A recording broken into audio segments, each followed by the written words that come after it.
This edition of the Impact Podcast is brought to you by ERI. ERI has a mission to protect people, the planet, and your privacy, and is the largest fully integrated IT and electronics asset disposition provider and cybersecurity-focused hardware destruction company in the United States, and maybe even the world.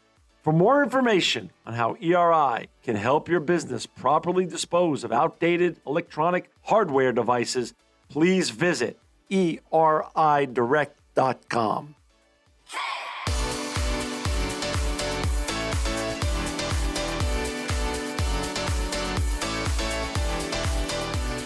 Welcome to another edition of the Impact Podcast. This is a very special edition because we're welcoming back my good friend, Scott Schober. Welcome back to the Impact Podcast, Scott. Hey, it's great to be back there, John. Thanks for having me again. Oh, yeah. And, even though you're in New Jersey today and I'm in California, it's nice because we're friends and we're in the same industry really in so many ways. So we get to feel like we're almost in the same room. So it's just great to see you. Technology really does work when it works this well. So thanks for joining again. Oh, great to be here. And you're right. Cybersecurity, it seems to really now touch all our lives, touch all of our businesses, especially amid this COVID problem, working remotely, all of us, and being on Zoom and whatever it takes. We have to be careful and keep things secure and keep our company's information protected. For our listeners and viewers and readers who haven't had the chance to get to know you yet as the president and CEO of Berkeley Varitronics Systems, and also as an author and cyber expert. And we're going to be talking about your new book today. We talked about your last book on the last episode.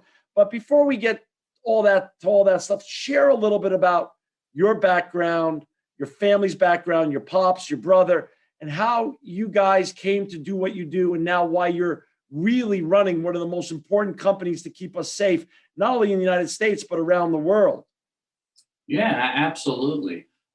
It's kind of a unique situation. We're a small family business, which you just don't hear a whole lot about anymore. So I'm very proud of that, to kind of carry that on. We're celebrating. This is our 48th year, going into 49. So soon to be 50 years in business. It was founded by my father, Gary Schober. He also had his partner, his father, Bill Schober, was part of the company a long time ago. He's since passed away, which I talk about in this book, Senior Cyber, a little bit.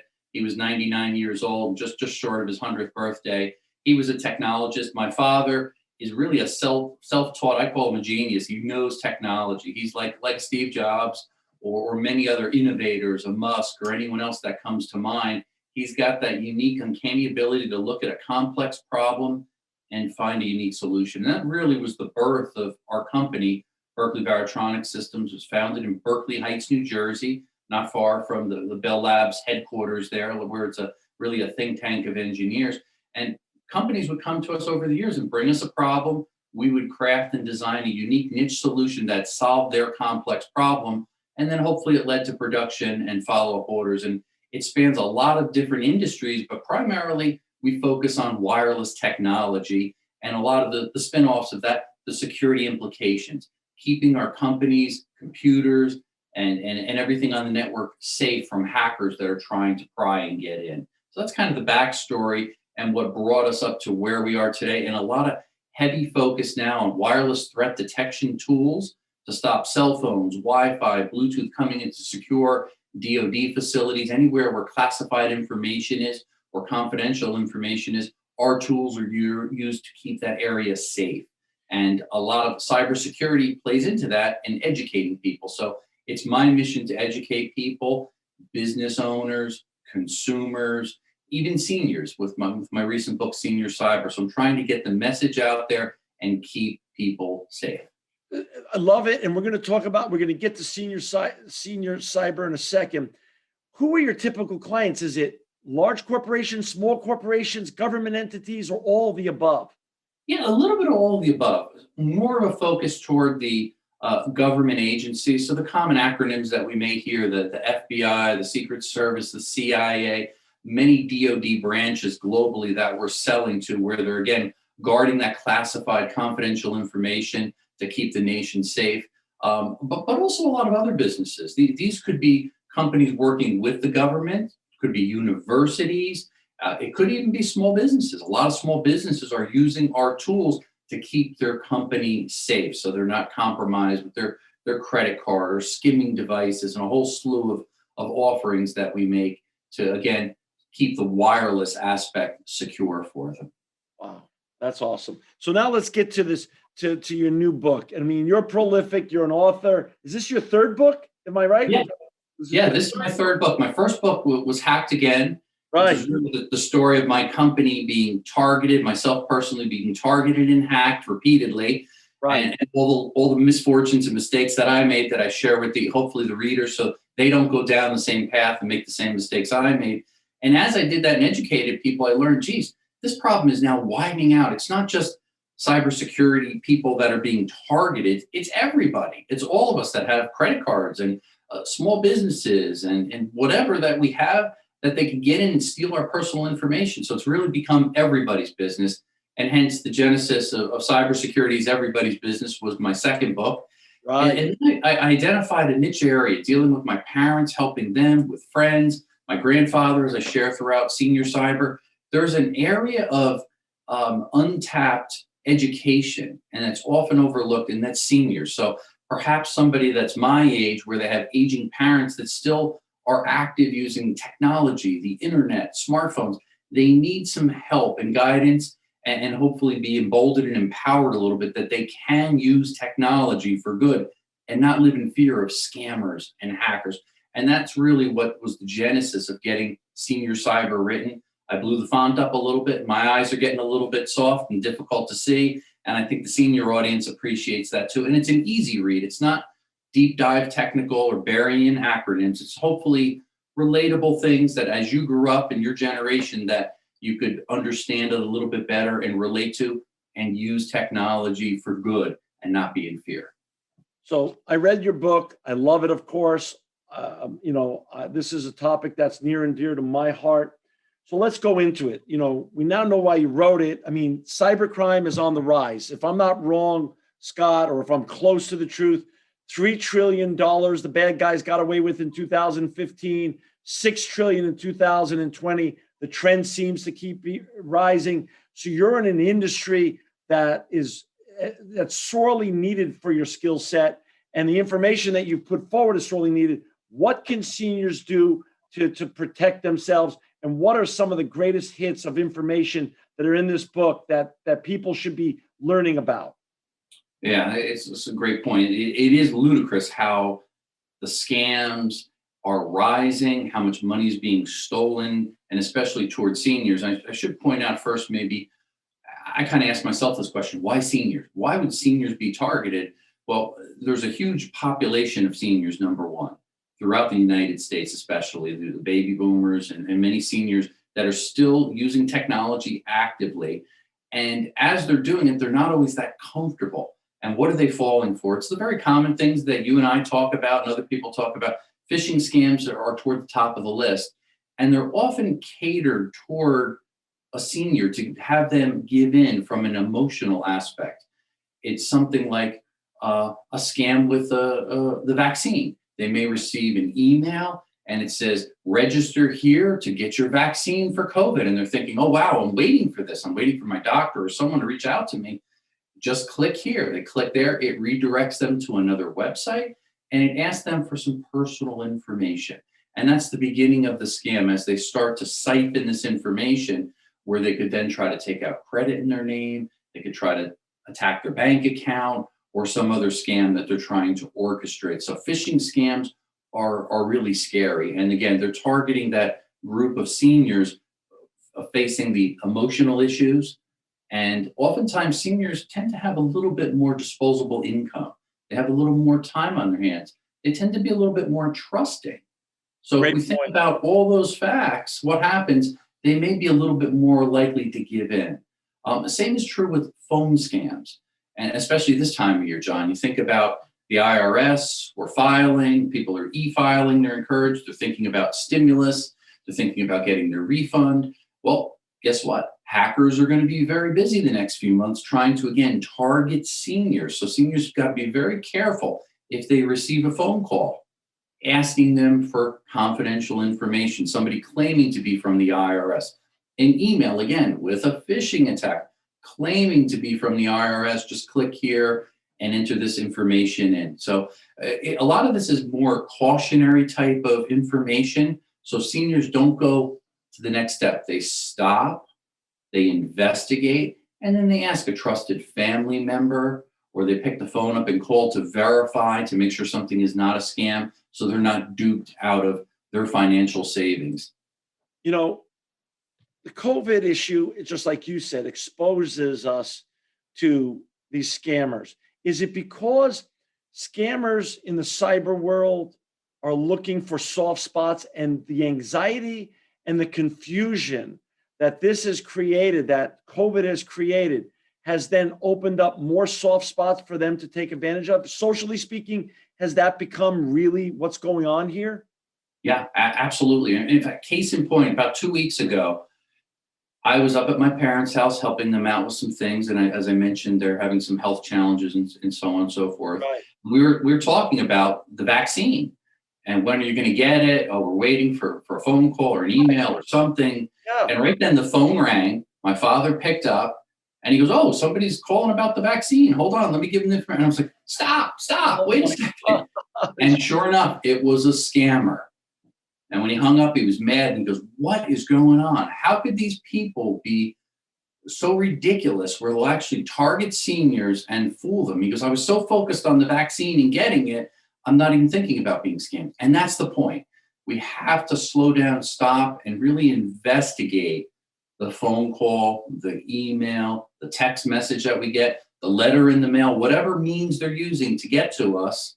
We have to be careful. And family members, I think, also with this book, when they're reading it, hopefully it will empower them to step up a little bit and have those good conversations with your aging parents so you could talk about things. Because sometimes when you become a victim, you're embarrassed. When my company was hacked, I was embarrassed. I didn't want to tell anybody about it.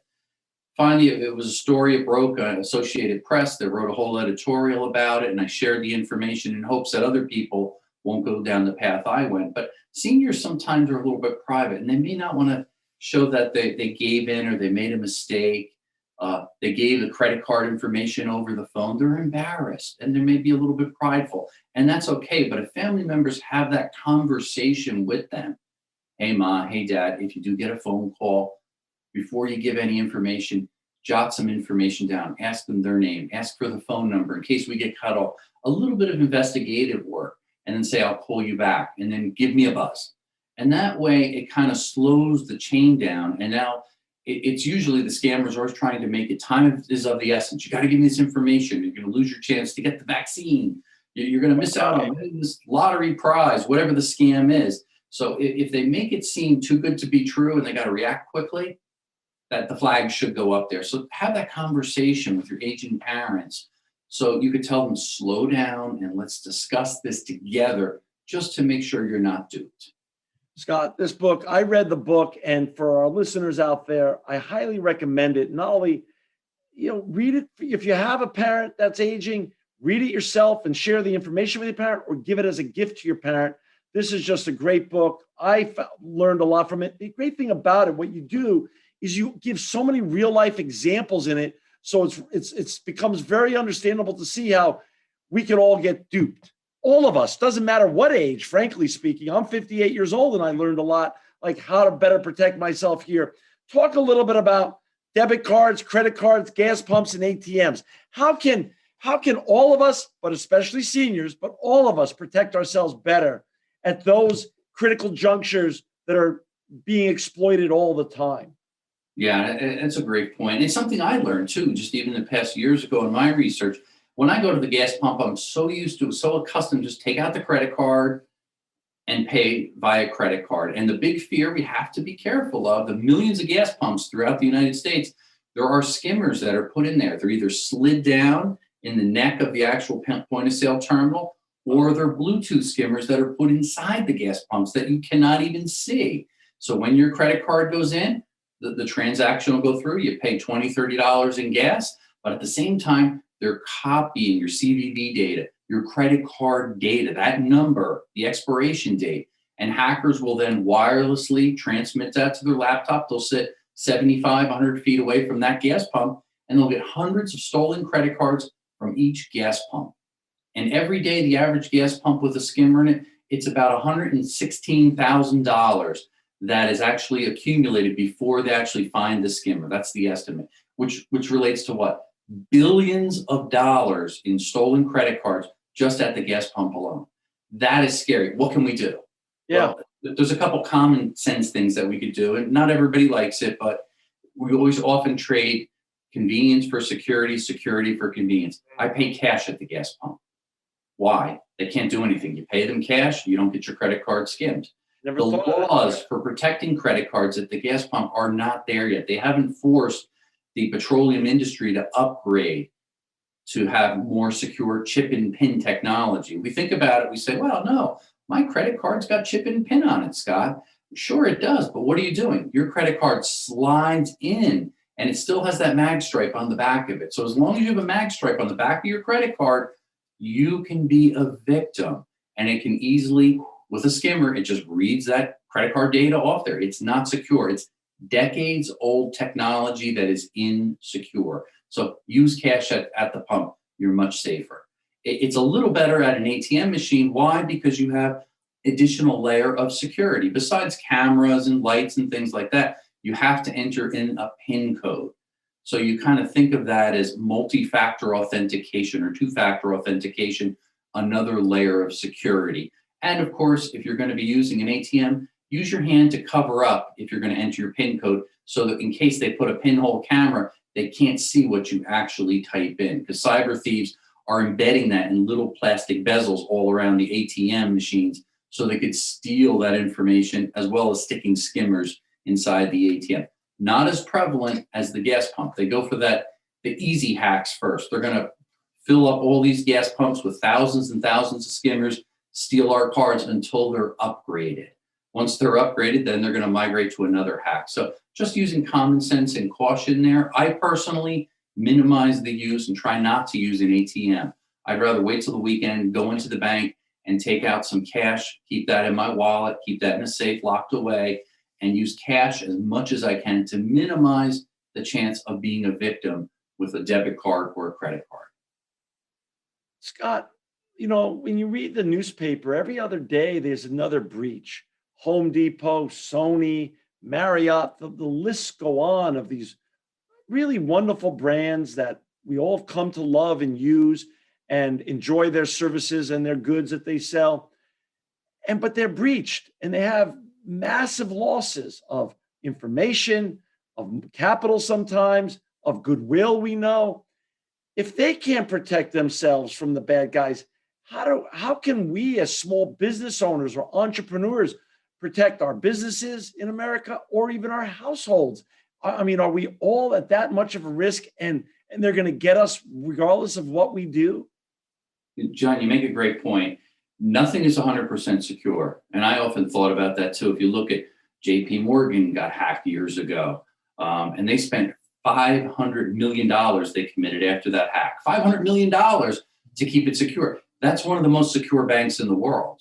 You don't hear about them getting hacked now because they spent the right money in the right areas. Right. So sometimes we hear about these in the headlines, Home Depot, the Target, so on and so forth. After the fact, though, they instill good security. So the same is true about us. The onus is on us to protect our own personal data. What do we sometimes do that causes weaknesses in the chain? Well, poor password management, that's a huge problem. Wow. Okay. Look at password reuse. More than 50% of users around the globe still, after all the preaching I've done and everyone else in the industry, not to ever reuse the same password on multiple platforms. What does that mean? When we go on to whatever it is, our Facebook account, that password should not be the same password as our online banking password. Why? Because if and when Facebook is compromised and that password is obtained by a hacker and sold on the dark web to the masses, the highest bidder, they take that password and they put it into automated software that then goes out to every bank site, every social media app, every stock exchange program, and tries that same password to see if somebody reused it on multiple platforms. And that's how they really get in easily to so many different accounts. Then they change the password, take over our account, siphon the money out, sell the information. The problem goes on and on and on. So a unique, long and strong password for every single account is key. Easy to remember? No. If it's a common word in the dictionary, it's a bad password. If it's a short 5, 6, even 8-letter numeric password, it's not strong enough. I always use 15 characters, numbers, uppercase, lowercase, and symbols to make a password. So Scott, you're saying human nature, and this goes for me too, Yeah. we want to use the same password so we remember it, and we could use it for all the different things that we get to enjoy, our Netflix account, our Facebook account, our Bank of America account. But that's absolutely runs counter to how to protect ourselves. So we should maintain a little written book that travels with us, where we write down what we've created for each of these different entities and platforms and use that to keep ourselves safer. Yeah, and that's exactly what I do. I do a combination of things. So I actually have a little black book. And Okay. again, I mentioned before, layers of security. So I write down when the password was created, long and strong obscure password, which is a pain to do, but I do it. And I keep that locked in a safe, locked in an office, locked in a building with alarm, camera, so on and so forth. So again, layers of security so nobody gets my passwords. Right. Keys to the kingdom. At the same time, a good password manager is worth using. Once your passwords get up to a certain point, more than about 25 passwords, it's really hard to manage. There's a lot of great password managers out there, which are really applications where you need one single master password to get in, and then you have access to all of your secure passwords. I use Dashlane. It's a great program, easy to use, it's affordable. And there's a lot of other good ones out there. So I don't want to knock any one company, but you really want to take some time and evaluate, read some of the reviews about password managers, and it's worth getting one if you have a lot of passwords that you manage. That way you have a unique, distinct password for every login, every account that you have. It's a pain in the butt. It does take time, but that's life, because that's what the hackers have done. They've made our lives very difficult. So let's make their lives even more difficult so they can't access and get at our private information. You know, Scott, as a macro issue, GDPR got passed May of 2018, and it's come to America in a very meaningful way. There's federal legislation that hasn't got passed yet, but they're kicking it around, and something will get passed. But the states have taken it upon themselves to now create more privacy and data protection laws to protect the consumers that mimic GDPR than ever before. 4 states already have them passed. Every state has some form of legislation going. How is that good for us? And how should we be thinking about our data going forward, whatever's on our cell phone, our tablets, on all of our devices? And given that Internet of Things is exploding and we're all wearing wearables, we're driving EV cars that have become computers on wheels, we have Nest, Alexa, and Ring in our house. How do we now not lose our minds, but also be very, very sensitive to these issues? Yeah, it's a fabulous question. I talk about this often, and I encourage a couple things, and a lot of it's just more cautionary things. When we talk about the world of IoT, the Internet of Things, in our smart homes, smart cars, smart lives with all our wearables, be cautious not to just buy the latest and greatest. Why? Because they are oftentimes low-cost, consumer-related devices, and the security is not necessarily built in at the development state. So what happens is it gets out to market, and then they say, "Ooh, geez, we just discovered there's a vulnerability in this." And they don't have a way to upload the firmware to add a security patch to solve the problem. When our computer has a problem, what happens? We upgrade our iOS or operating system for Microsoft or whatever platform that we're using to take care of the security vulnerabilities on a regular basis, as well as applications on our smartphone or laptop, whatever. It's hard to do that on an IoT type of device. So be cautious before you start plugging all these different things in. Now, again, the newer devices, they're getting better and better. And I have to say, and I do use some of them myself. I use a Nest. I use Wise cameras. I'm using some of the smart and intelligent digital assistants now that are coming into the homes, the Alexas of the world and Googles and Apple's got them. So these things are good, but just use caution. When you set them up, long and strong passwords. Make sure that, again, it's tied into your Wi-Fi network with a long and strong password. WPA2 encryption is there. You're not using default passwords out of the box, which a lot of people still. I make it my goal every time I travel anywhere. I go into a neighborhood, I go on a business trip, I always scan to see what are open Wi-Fi access points. And I always find at least one. And I kind of laugh and say, well, some people just don't get it yet. And they leave things open. It's not secure, default passwords, easy to hack in. So take the time when you're setting up those devices. And that way, to your point, it'll protect us in this world of big data out there.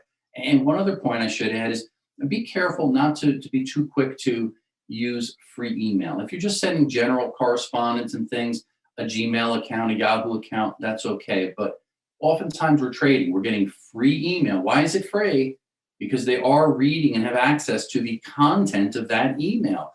And they do get breached and compromised. Look at what happened to Yahoo. Every user that used Yahoo, well, your email was compromised. The content of that email was compromised. So people have access. If we're putting credit card numbers, banking information, codes, PINs, social security numbers, whatever, it's not really private. It's not confidential. And it's out there to the public. So use caution. It's okay to pay for an email service and a provider if it gives you more security, even if it costs a little bit of money. With the point about smartphones, we're all using that. Be careful not to download every app. Some things are great. You want to download Candy Crush and play with it. But guess what? If you haven't played with that game in a month or two, guess what? Get rid of it. There's no need to keep it on your device. Right. That I always share with people. The average mobile phone user in the United States, if you had to read the terms and conditions that you agreed to download those apps on your phone, would take you 3 months just to read them. Yet you agreed to those. Did anybody actually read all those terms and conditions? No. And yet what do they say? They have access to your contacts on your phone, geolocations where your pictures are taken, what you entered in the browser and the search engine on your phone. You're giving them permission to see that information. And of course, they're using that and selling that through the apps. So the apps they'll give you oftentimes for free. Why? They're trading you, taking away your privacy and your personal information because it's all for sale. So again, good housekeeping is necessary on our smart devices to get rid of stuff, the clutter that we're not actively using. Beyond this great book, Senior Cyber, and again, Mother's Day and Father's Day is coming up. I urge our listeners and our readers and our viewers, buy this book. Give it to your mother, your father, give it to a senior that needs it. I learn a lot from it yourself. I read it in one night. I learned so much from it. Beyond this great book, which you can find on Amazon.com, obviously, and other great booksellers. Scott, I know you do a lot of other great work. Share a little bit about what you did at Berkeley recently in saving a gentleman's life in a snow avalanche. I think in the Swiss Alps or somewhere in France or something. It's just a great story, and I want you to explain, how far and wide security is and how your business touches people's lives and makes an impact on a daily and regular basis.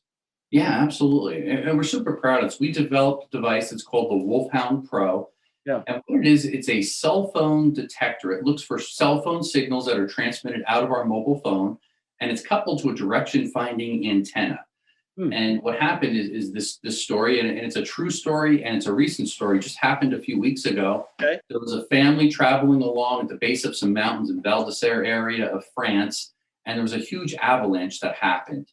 And the mother and 2 children got away safely, but the father, actually got trapped 2.5 meters of snow on top of him, which is several tons. Fortunately, he was by a tree, and I guess he kind of huddled near the tree, and it formed a little bit of an air pocket, so at least he could breathe. Right away, that the villagers panicked, and they saw what happened, and they knew that he was trapped, and the mother and the kids were panicking. So they formed quick search teams, and search and rescue was called in with local law enforcement. They had a team of about 130 people. And they do is, if you're familiar with it, you may have seen it on videos or whatever, they form a line for search and rescue, and they get some poles to poke through to see if they could find perhaps where this man might be before he can't breathe anymore, gets crushed from the snow. So 130 people, they form this huge line. They go over the area. They couldn't find him. They brought out search dogs. Unfortunately, he was buried so deep that dogs can't pick up the scent through the depth of the snow and the moisture. Well, there was somebody on search and rescue that happened to have our tool, the Wolfhound Pro. He pulled it out, and all of a sudden he started scanning, and he sees on the screen the signal strength intensity, and he sees the man's phone pinging that's trapped beneath the snow. And he goes, guys, come on back here. I got a ping right here. The area you just searched and walked over. They frantically dig, and it was approximately 2 hours and 50 minutes later from when the avalanche happened, they got to the guy, dug him out, rushed him to the emergency. The next day he survived with just minor scrapes and bruises, and he's alive today. And they credit it to the miracle of the Wolfhound Pro, which we were so blessed and privileged to be able to hear that story and then see that our tool is used to actually qualify it and save a life, which just makes you feel good that technology, I find often, is misused by cyber criminals and hackers and people just doing bad stuff. Right. It's nice when technology can actually be used for good and it saves lives. It makes you feel great. That's awesome. And that's why I have you always on this show. And you're always welcome back here, Scott, because you appreciate it. You always make an impact on our listeners and our viewers. Your tools are important. Your books are really important. Your information. This is one of the biggest issues in the world today. Cybersecurity, data security, protecting yourself, your business, the entity you work for. In this situation, senior cyber, you get to protect your parents. Who's more important than your parents and your children? So Mother's Day is coming up, Father's Day is coming up. Get this book, Senior Cyber. Scott, I'm so grateful to you for making the impacts that you make. You're always a welcome guest on the Impact Podcast. Thank you for making the world a better and safer place. Can't wait to have you back on again, my friend. All right. Thank you again so much for your kindness there, John. Keep up the great work you're doing too. Appreciate it. This edition of the Impact Podcast is brought to you by Trajectory Energy Partners. Trajectory Energy Partners brings together landowners, electricity users, and communities to develop solar energy projects with strong local support. For more information on how Trajectory is leading the solar revolution, please visit trajectoryenergy.com.